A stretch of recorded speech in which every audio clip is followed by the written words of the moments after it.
Happy Friday, everybody, and I'm glad to announce Monster Hunter is back. And I held off on making this review initially. Well, not really a review, it's like more like a recap on Title Update 2. And I was like talking about the Monster Hunter hate. And I made like a little video. I got like 4 views. I'm getting like shadow banned and stalked out by critics of the channel, but that's not important. What's important is like the good times. Like I just thought it was just gonna be, new armor set, new weapons, and like it wouldn't be all that much, but the addition of layered weapons as well as the skills that were introduced being significantly better than most of the things that well, it's not that much better than the skills that are available in the game, but it gives a lot of variety to say the least. And like, yeah, everybody was hating on the this game right up to release, and it's like I'm guessing this is what was it, August 3rd? It got no. It was released on June 30th or something, or August 1st. I forget. And then like it just seemed like yesterday. Like it's been such a breeze, like a a breath of fresh air. Like I love playing Monster Hunter now. I have so many different weapons and armor layer sets to try out. Like one of the biggest issues I had with the game was like the variety of layer armor, and like look at what I'm wearing right now. Like I modified some of the Gormagala set, and wearing the brand new Legiacris armor. I'm gonna make one for Seregios next, but I need to make. I actually managed to get like 8 of like the highest. I think it's called like whatever. It's a mantle of Seregios. I got 8 of them, so I can make like both the alpha and beta sets of the armor. Because like I think 4 out of the 5 pieces of armor need that mantle, or I could be wrong. Something like 3. That's like ridiculous. Like you need so many, and like every single one of his weapons, the last armor, like the last level to upgrade it, you need the aforementioned mantle. Yes, but I haven't really given up on Azure Bolt. I want to actually see how viable like a build of the 4-piece Azure Bolt set is. Like that's the skill that comes with Legiacris, because it's just like it gives you like affinity for like an additional 10 seconds, but it triples the damage of your lightning bolt attack. So that's pretty cool. And I also like the idea that like both the skill Azure Bolt can be increased by thunder damage, but it can be used on every single weapon. So I'm using a paralysis longsword in this demonstration. I've been taking down the Legiacris because it's like, what's the point of me using the thunder sword against this guy, right? He's thunder. Right? So I don't think it's gonna do anything, but like I like that touch. And then like the Zoshia weapons, and like the skill that you get with Legiacris is actually for his weapons pretty interesting. So it's like it can very easily push past or go right up to the elemental cap. Like I think the highest I ever got was like 965 with the combination of like having high lightning resistance, um, using defense boosts 6, right? 6 and full thunder resist, and then I did the spell. I mean the songs because I was using the hunting horn, and it got up to that level. It was like ridiculous, and I was like doing like a ton of damage. Because at some point, like you're like pushing so much damage into your element, like eventually you're going to be doing more damage than less, right?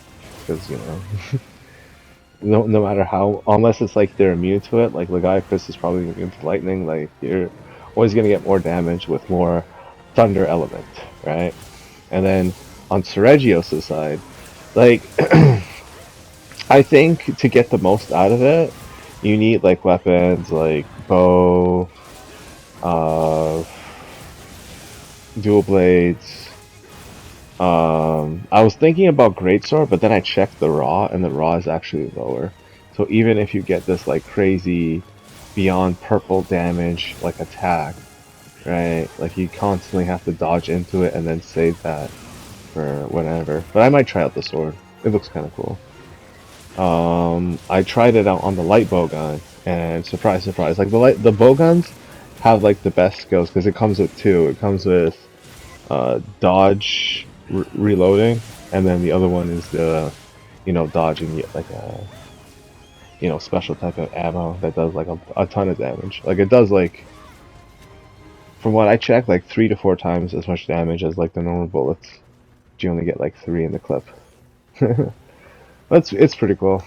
I was messing around with it, and there's like a video towards the end of me using it, and it took forever. I mean forever. Like the fight between me and the guy Chris who's tempered, right? It took like 30 minutes. So initially I jump in this match, and the host leaves, and I was gonna like show the whole thing in the entirety. And I'm like, holy cow, that's like just boring. Watching me talk for like basically 30 minutes, and then it's just like, wow, it took you so long just to break the spines on his back. But I think like it was my fault because I wasn't in like proper distance. If anything, I should have took like a precise 3. So like my range would have been like increased, so I can shoot it further back. Live and learn, right? But what else? Underwater combat, of course. Have to bring it up. 'Cause, like, okay, here's the thing. I see all these monsters in Monster Hunter Tri, right? Like the sea ones specifically. I'm mostly like thinking to myself, like, wouldn't it make more sense, like, to have, like, let's say, the octopus monsters, well, specifically, Zuwu down here versus New Udra? So, well, because how are you gonna use your fire under, water and stuff? It'd be kind of funny though, like they're on fire and like you see the bubbles just like, going up, and they still have like fire that like does no damage to you underwater. It's just like, ow, you did no damage. So it makes no sense for him to be underwater, is what I'm saying. But like Zulu and maybe some other monsters that like you wouldn't necessarily consider, underwater monsters. So I guess off the top of my head, Hirabami. It'll be pretty funny watching them underwater, and they like, I don't know if they can breathe underwater, like shoot the ice thing out of their mouth, but like, maybe they can just like swim and like attack you with like the blades in their body and stuff. That'll be pretty cool. But like the possibilities are endless now. Like all the sea monsters in Monster Hunter Tri are open. Like the doors have been open to like literally so many monsters that were excluded from World, excluded from Rise, and like I hate to say this, but I have to say this, they were excluded from stories and like every other side game in the Monster Hunter, you know what I mean? Like, and I could be wrong about this, obviously, but like from what I can tell, they kind of wanted to have them largely forgotten because, they couldn't really do anything with it. Like nobody really wanted underwater combat to come back. It's just like it's underwater combat with the clutch claw making its return, its triumphant return for Monster Hunter World and Iceborne. Hooray! But technically, like it's more of an evolved, refined version of it because of the ability to just pick up, anything that is in the vicinity of your hunter. So if you're like around like bushes or herbs or berries, mushrooms, whatever, you just pick it up. That's pretty cool. So it makes sense to like use something like that underwater versus like your weapon you can technically use up close. So you clutch claw in, and then you press I think R1 for the weapon attack. So then there's that, right? But like again, so many monsters. Even monsters I haven't even seen before. Like, coming in from the coming out from the depths of underwater combat. It's gonna be exciting, exciting stuff. And then they announced that they're gonna make all the arch-tempered monsters like permanent, which, huh? I only think there's only one right now, and it's Ray Dow. And then like he was temporarily unavailable, so but I already farmed all of this stuff anyway. And like I think two of his armor pieces have absolutely no slots. And for me, that's like a big no-no. Because like I don't care how high of like well, depends. Like if it's like 3 weakness exploit, then yeah, for sure it's obviously worth it.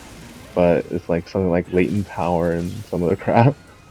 Like latent power is great and all, but like you can get a charm with like a +3 of it if you really wanted it that badly. And then like yeah, you can just get like, armor pieces with like, more slots, better skills, all that, all of the above. Like it's case in point, the Gaiacris. The Gaiacris's coil is, you know, really good. I just built it. um, great, great. I mean, obviously you need the Legiacris gem, the most important part of his armor. I mean, his item drops or whatever, his monster drop, whatever you call it, materials. But yeah, like Aggie has probably turned me around from like disliking this game, and I think my major problem with it was the implementation of Mizutsune and how like even though the armor set's great, the skills are somewhat mediocre, but like like in the spirit of just having like Bubble Dance coming back again, and it's a utility with Mrs. Sune weapon. It was just like cool.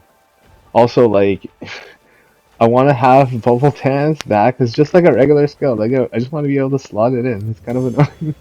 I used to put it in everything in Rise and Sunbreak. It was like one of those like skills that you know put it on free evasion. It activates resuscitate because it counts as a blight, and then once you recover from it, you get the bonus from Coalescence if you're carrying that skill. Well, technically speaking, I'm thinking like most of the builds going forward, sadly, are going to be Gore Magala based. I need the affinity. Like I literally need it. Like I just say it to myself like 25% isn't that much until like I'm playing the game without it and I feel so like, oh my god, I'm lacking damage. And like the craziest thing about the Gore Magala set is that unless you're rocking the bow, you're not really getting any damage skills off of the armor. You're getting evades though, so once I start getting like, into the whole Seregios's skill set, I might make like, an evades like set with like, the evade skills on the gore pieces, and some of Seregios has evade skills too.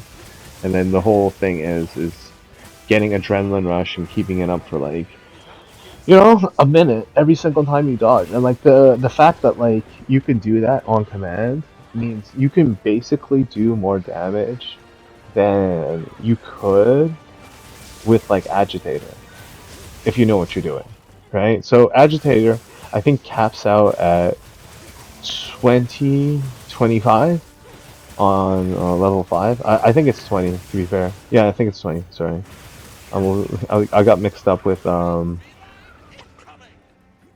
the agitator secret skill in Iceborne and not Sunbreak. In Iceborne, it goes up to like 28, but in base game it just only goes up to 20. But they changed it so that level 5 goes up to 15% affinity, so that's pretty cool. But again, like you can keep it up longer than agitator in most cases, because when the monster's not enraged, you can still have that, and maximum adrenaline rush goes up to plus 30. So good times, good times. I'm looking forward to using it.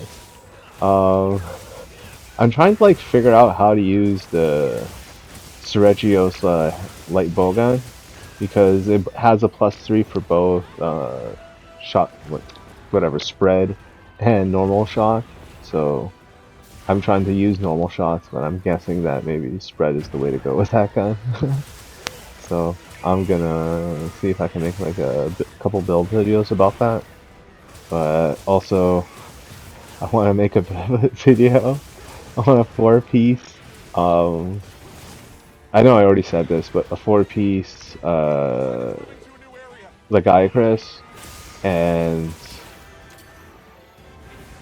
like maybe dual blades, and to like to round it off, give it like a hunting horn. Because I could go dual blades hammer, but I don't feel like it. And then just like go like a proper like lightning set, and I want to see if I can push lightning to do as much damage as like the meta sets, because like maybe the elemental like additions will just push the damage just that much further. Yeah, like also like the Seregios. The problem with the Seregios weapons is they have reduced raw, and they're basically like assuming that you're just gonna build all of the Seregios parts, or like use a 2-piece bonus at the very least, and then get the Seregios weapons. So when you do the dodge, you just get all the bonuses at the same time. So you get the special sharpness for the melee weapons, or the special ammo for the ranged weapons, and then you get the bonus to well, you get the bonus when you do it like twice. I think you could do it 3 times, and it gives you an additional like 5% attack on your raw attack bonus. That's only a 4-piece of Seregios, and I'm debating whether or not that's useful because again, there's not that many affinity skills on his armor set. So yeah, good times. Like Monster Hunter literally has made its return, and I'm gonna like do a multi-segment part. I don't have like a lot to talk about on the second segment, but mostly about like all the criticisms that it has and like the performance issues. And yeah, like I think I pretty much said everything like praising wise that I need to say. But you gotta take the good with the bad. And whenever you have something good, there's always people who think it's bad or want you to have, bad experience or whatever. So in the case of, I guess, Nintendo fans, Sungrad, my critics, a lot of the PC owners, Steam reviews have, at least, especially recently, uh, especially coming up to title update 2, they were just like, review bombing it. Just giving it like does it run well, does it run well, and like yeah, to attest to it, like I've seen people with problems on their PC with the game, and I've also seen the other side of it, like with they get the ray trace reflections and all these like crazy ass like graphical leaps and bounds, like all these like textures, they don't have any texture pop-ins and stuff.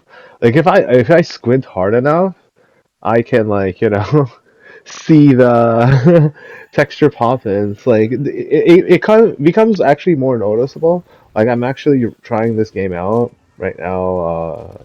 Not World. I just showed you World because people are caught in the past. But like, and they think that this game has better graphics than Wilds. Well, perhaps if like your PC can't run it well. I'm subscribed to Dear Gamer, right? And he just got a new 3D card, an AMD, and it looks amazing, flawless. In fact, I'm messing with the settings because he turned the brightness down, and I don't know if it works like that on console, because I did the same thing and it didn't work for me. It wasn't even darker. I'm like, what the hell did I do? It didn't do anything. Well, like whatever, right? Um, like like I said, like his experience with it is like absolutely crazy, and I'm like speculating that maybe this game was made from the ground up for the consoles, and that's why like it can run on the AMD card so well. And like yeah, it's having problems with the Nvidia, the drivers, and like Nvidia's like a pretty powerful 3D card. I'm like actually wondering how the hell it can't like run a game that it's infinitely more powerful, but like you can't underestimate the PlayStation 5, the Xbox. These consoles are so powerful. Unlike the Switch, which is most likely why we got such like all these review bombs because it's like isn't it just so coincidental? It just comes out of nowhere and it's like just like a week, not even like 2, 3 days before title update 2. The Gaia Chris is about to drop. They announced Regios. Everyone's just like, oh my god, they brought back 2 of the Nintendo monsters from like the Nintendo game. And then everyone just like starts getting so jealous. It's just like, oh my god. Especially Sungrad is like, no, I can't. You can't. You're not allowed. That's our childhood and memories, not yours. You didn't pay Nintendo. I'm hearing like Nintendo wants to well they actually did brick a bunch of systems. Like they're bricking systems, like people are like swindling people. They're selling like a game online, right? Well like I don't know how this works, like eBay or whatever marketplace, Amazon marketplace or something like that. So like they send in like the games and when the people buy the games, like they can't use them because the people who originally bought them and sold it to them already made copies. So like, oh cap, sorry, you can't have more than one copy activated at the same time. And they just like brick their sister or something like that. But yeah, that was the story I heard today. Somebody got their system bricked because they literally like oh and I used to think that like Nintendo was such a good company. Man, how the mighty has fallen, huh? Although I got to admit, like I think like they should have made the Wii U way more powerful. Like you know what I mean? Like if they made that console at least on par with like PlayStation 4 and Xbox One back in the day, like they probably wouldn't be having this problem today because then it had like the expectation, especially with the developers, to like have that kind of like hardware ceiling instead of like the stupid what the hell they have now. I mean, like, don't get me wrong. Like, I'm looking at some of these Mario, whatever, Nintendo games, and like, yeah, these graphics are really good. But like, try to understand, like, those games were made from the ground up to run on an NVIDIA graphics card. So like, that graphics card could do things that I'm not saying AMD can't do, but it's just like they have custom, whatever drivers, chips on it, physics, um, ray tracing. Like the ray tracing technique on PlayStation 5 is actually somewhat hardware accelerated, although I could be talking on my ass like PSSR, I don't know, all these like crazy terms for like resolution and like whatever, right? But I don't have a PlayStation Pro. I have the best PlayStation Slim. Loving it. I'm gonna do a video showcasing all the fans that I have on it and stuff. I'm still waiting for the expansion for my internal M2 SSD because I don't want to like keep opening it up to like switch out SSDs all the time. And also I bought a new M2, but I got it for super cheap because I didn't get it with heatsink. So like I could save like a lot of money just by not doing it. You actually pay 10 to like $40 for a good heatsink on your depending on what like how big your M2 is going to be, right? Because it's like whatever. So I did not buy a heatsink, and I didn't buy a separate heatsink, so I have to wait for the adapter. But then like that'll clear up like my space problems. And also I think that like the reason why Monster Hunter is getting so much hate is because it's such a good game. Like people actually don't want to admit like how fun and how good this game is. So I'm gonna be coming out in the next couple days with a bunch of build videos. Maybe like show off some of my layer combinations that I've been working on. Yeah, it's gonna be like real good times, and don't listen to Sungrad. You know, just because it's like his Nintendo franchise is in ruin, and Mario Kart is like bricking your system. Mario's bricking your system. All right, take care, everybody.